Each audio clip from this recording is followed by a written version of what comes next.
Hello friends, welcome to daily current affairs in 1 minute.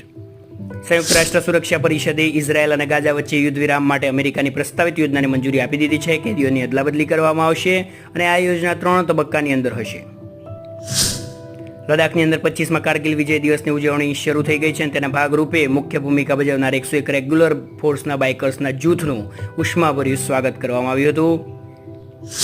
વડાપ્રધાન શ્રી કતારના અમીર Sheikh Tamim બિન Hamad અલ થાની સાથે phone પર વાતચીત કરી હતી.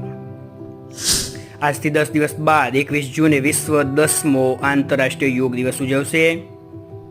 અને માહિતી અને પ્રસારણ મંત્રાલય આંતરરાષ્ટ્રીય યોગ દિવસ મીડિયા સન્માન 2024ના ત્રીજા સંસ્કરણની જાહેરાત કરી હતી. 3 શ્રેણીઓ પ્રિન્ટ, ટેલિવિઝન, રેડિયોમાં 22 ભારતીય ભાષાઓ, અંગ્રેજીમાં 33 સન્માન આપવામાં આવશે.